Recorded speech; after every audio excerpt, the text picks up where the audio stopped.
Di video kali ini kita akan latihan soal lagi SSW Kaigo Bahasa Indonesia. Pertanyaan pertama. Melatih tindakan yang diperlukan untuk menjalani aktivitas keseharian merupakan peran A. Dokter, B. Terapis okupasi, C. Terapis fisik, D. Ahli gizi. Jawabannya adalah B. Terapis okupasi. Jadi, peran terapis okupasi adalah melatih tindakan yang diperlukan oleh pengguna untuk menjalani aktivitas keseharian. Dalam memberikan asuhan kepada pengguna, kita sebagai care worker itu tidak bekerja sendiri. Kita bekerjanya sebagai tim dengan tenaga medis lain maupun profesi lain. Kita ulas satu-satu ya, peran profesi lain dalam tim. Yang pertama ada dokter. Ini tugasnya melakukan diagnosis penyakit dan pengobatannya. Yang kedua ada perawat. Melakukan perawatan untuk pemulihan kesehatan dan membantu pemeriksaan medis di bawah arahan dokter. Kemudian ada juga terapis. Misalnya terapis fisik, terapis okupasi, dan terapis wicara. Untuk terapis okupasi tadi kan sudah dijelaskan, fungsinya untuk melatih tindakan yang diperlukan untuk menjalani aktivitas keseharian. Nah, sedangkan terapis fisik itu perannya melatih kemampuan bergerak seperti berjalan. Terapis wicara perannya melatih pengguna yang mengalami kesulitan berbicara dan menelan atau deglutisi. Kemudian ada juga tenaga profesional terkait makanan. Misalnya, ahli gizi. Perannya apa? Membuat daftar makanan yang mempertimbangkan keseimbangan gizi. Terus ada juga tenaga profesional yang melayani konsultasi dan melakukan koordinasi layanan kesejahteraan. Misalnya, manajer perawatan atau pekerja sosial bersertifikat. Perannya apa? Melayani konsultasi dengan pengguna, serta berkomunikasi dan berkoordinasi dengan keluarga pengguna.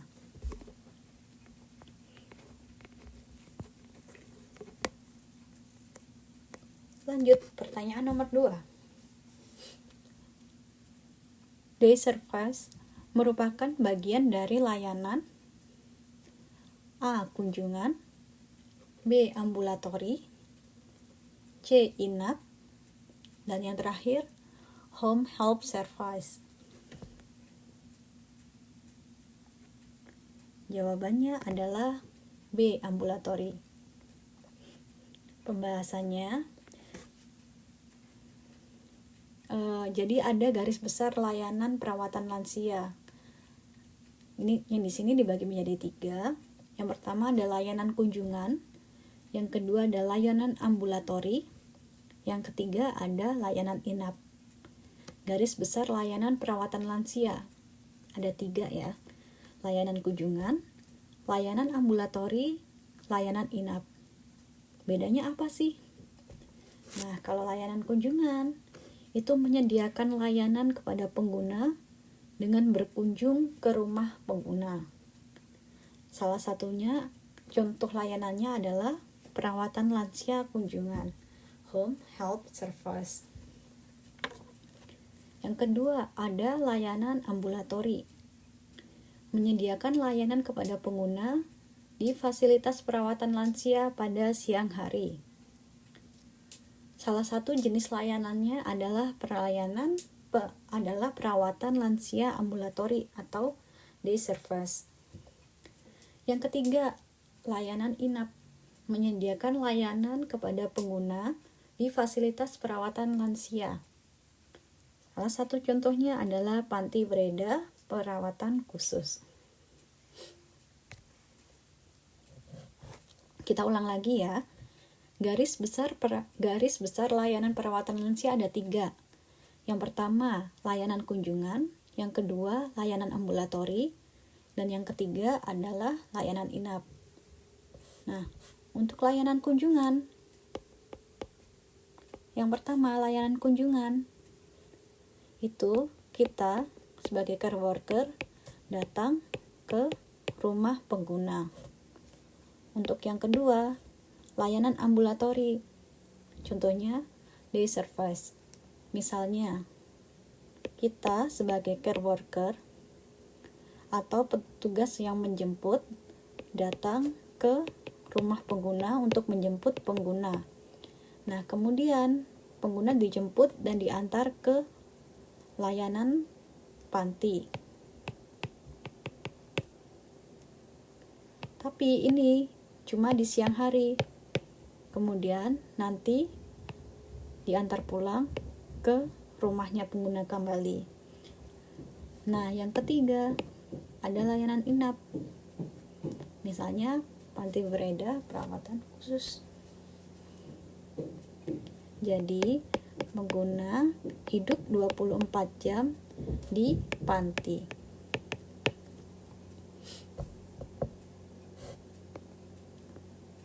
Lanjut pertanyaan nomor 3.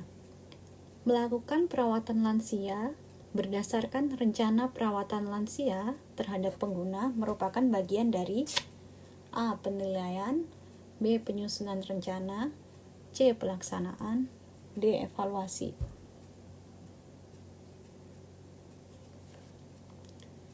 Jawabannya adalah C. Pelaksanaan. Pembahasannya, alur dasar proses perawatan lansia itu ada 4. Yang pertama penilaian, yang kedua penyusunan rencana, yang ketiga pelaksanaan, yang keempat evaluasi. Nah, pada penilaian kita tugasnya mengumpulkan informasi, bukan kita, ini dalam bentuk tim ya. Jadi di penilaian itu terjadi mengumpulkan informasi tentang pengguna dan menganalisis tantangan dalam menjalani aktivitas kehidupan. Nah, saat penyusunan rencana ini itu tuh proses menyusun isi rencana perawatan lansia untuk pengguna. Kemudian di pelaksanaannya melakukan perawatan lansia berdasarkan rencana perawatan lansia terhadap pengguna. Kemudian pada evaluasi, mengevaluasi apakah isi rencana perawatan lansia sesuai dengan pengguna. Contoh dari alur dasar proses perawatan lansia. Di tahap 1 ada penilaian. Semisal nama pasiennya Tuan Kimura. Nah, kita sebagai tim mengumpulkan informasi tentang pengguna dan menganalisis tantangan dalam menjalani aktivitas kehidupannya. Kemudian di nomor 2, penyusunan rencana. Nah, karena di penilaian tadi kita mendapatkan informasi bahwa sebelumnya di rumah keluarga dari Tuan Kimura itu selalu memberikan makan dengan menyuapi penuh Tuan Kimura. Nah, jadi di penyusunan rencananya kita bantuan makan secara penuh.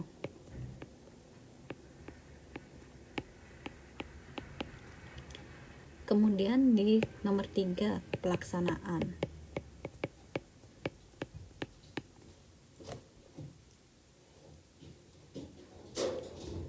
Di pelaksanaannya kita memberikan yang tadi, bantuan makan secara penuh. Kan di pelaksanaan itu melakukan perawatan lansia berdasarkan rencana perawatan lansia terhadap pengguna. Kemudian di tahap keempat, evaluasi. Ternyata ketika kita memberikan bantuan makan secara penuh, di saat kita memberikan bantuan makan itu, Tuan Kimura itu ada inisiatif untuk memegang sendok sendiri dan menyuap makanannya sendiri. Jadi di evaluasi ini tadi, selain itu bisa juga dengan kemungkinan Tuan Kimura ini bisa untuk diberikan bantuan makan secara sebagian. Untuk alur dasar proses perawatan lansia ini itu sifatnya adalah siklus. Jadi tidak terputus. Seperti itu. Lanjut. Pertanyaan berikutnya. Pilihlah pernyataan yang tepat mengenai manajemen kesehatan diri staf perawat lansia. A. Kesehatan staf perawat lansia tidak berpengaruh pada saat melakukan perawatan lansia. B. Penggunaan prinsip mekanika tubuh bisa membantu perawat lansia melakukan perawatan lansia secara aman dengan tenaga yang lebih banyak. C. Manajemen kesehatan diri staf perawat lansia hanya berfokus pada kesehatan tubuh. D. Berbicara dan berkonsultasi dengan senior dan rekan kerja merupakan cara untuk menjaga kesehatan mental. Kira-kira mana pernyataan yang tepat mengenai manajemen kesehatan diri staf perawat lansia? Jawabannya adalah D. Berbicara dan berkonsultasi dengan senior dan rekan kerja merupakan cara untuk menjaga kesehatan mental. Kenapa pilihan A, B, dan C salah? Kita ulas satu-satu. Nah, staf perawat lansia itu sebenarnya perlu menjaga kesehatan dirinya. Jika perawat lansia sendiri tidak sehat, ia tidak akan bisa melakukan perawatan lansia yang lebih baik. Kemudian, kenapa yang B salah? Karena dengan menggunakan prinsip mekanika tubuh, staf perawat lansia dapat melakukan perawatan lansia secara aman dengan sedikit tenaga. Jadi dengan sedikit tenaga itu, staf perawat lansia sudah bisa melakukan perawatan lansia secara aman menggunakan prinsip mekanika tubuh. Kemudian yang C. Kenapa salah? Karena tidak hanya kesehatan fisik, tapi juga kesehatan mental yang menjadi manajemen kesehatan diri staf perawat lansia. Pertanyaan nomor 5. Pilihlah pernyataan yang tidak tepat mengenai prinsip mekanika tubuh. A. Memperlebar landasan penopang untuk merendahkan posisi pusat berat. B. Mengupayakan untuk menarik pengguna mendekat. C. Pemindahan pusat berat dilakukan secara datar.